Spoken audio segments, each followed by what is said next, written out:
ఆనాడు వైఎస్ఆర్ ఉన్నప్పుడే శ్రీధర్ బాబు గారు మంత్రిగా ఉన్నప్పుడు ఇందిరమ్మ ఇండ్ల పేరు మీద తండాలలో గూడాలలో మారుమూల పల్లెల్లో బీసీల కాలనీలలో అడిగిన వాళ్ళందరికీ 25 లక్షల ఇందిరమ్మ ఇండ్లు ఇచ్చి ప్రతి పేదవాడికి సొంత ఇంటి కలను ఆనాడు ఇందిరమ్మ రాజ్యంలో నెరవేర్చినాం.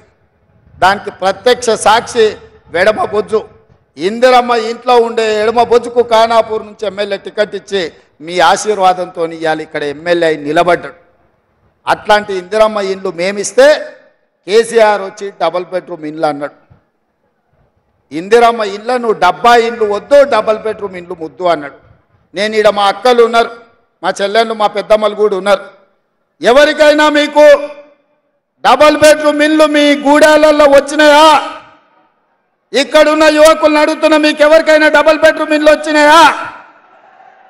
10 ఏళ్ళు మమ్మల్ని పాలించిన కేసీఆర్ ఆదిలాబాదు జిల్లాలో తండాలలో గూడాలలో పేదవాడల్లో ఎవరికి డబుల్ బెడ్రూమ్ ఇండ్లు రాలే.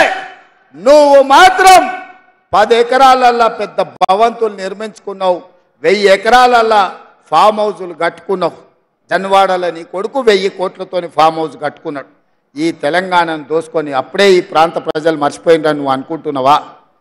మరి కాంగ్రెస్ రాగానే పేదవాడి సొంత ఇంటి కళ నెరవేర్చడానికి 4.5 లక్షల ఇండ్లు 22,500 కోట్ల రూపాయలు కేటాయించి ప్రతి పేదవాడికి ఇందిరమ్మ ఇల్లు ఇవ్వడం ద్వారా 5 లక్షల రూపాయలు ఉచితంగా మీ ఇండ్లకు ఇవ్వాలని ఇవాళ మన ప్రభుత్వం నిర్ణయం తీసుకుంటే మీ సొంత ఇంటి కళ నెరవేరుతుందని చెప్పి కడుపులో విషం పెట్టుకొని ఢిల్లీలో ఉండే మోడీ, ఇక్కడ ఉండే కేసీఆర్ విషం కక్కుతుండ్రు.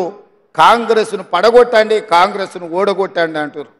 కాంగ్రెస్ను పడగొట్టినా, కాంగ్రెస్ను ఓడగొట్టినా, అత్రం సుగుణ గెలవకపోయినా మీ ఇందిరమ్మ ఇల్లు 5 లక్షల రూపాయలు ఉచితంగా వచ్చే పథకం ఆగిపోతే నష్టం కేసీఆర్కు మోడీకు కాదు, నష్టం ఈ పేదలకు, ఇక్కడుండే ఆడబిడ్డలకు, ఇక్కడుండే మా సోదరులకు. ఆర్టీసీ బస్ సాగితే మా అక్కల కష్టం, 500 రూపాయల సిలిండర్ ఆగిపోతే మా పేదోళ్లకు కష్టం, రాజీవ్ ఆరోగ్యశ్రీ ఆగిపోతే కోట్లాది మంది పేదోళ్ళకి నష్టం.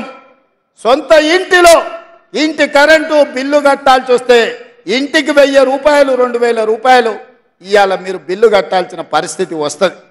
ఇల్లు రాకపోతే పిల్లగానికి పెళ్ళై కొడుకు కోడలు వస్తే ఇల్లు లేని మొత్తం దివాలా పరిస్థితి ఇవాళ పేదవాళ్ళకు వస్తుంది.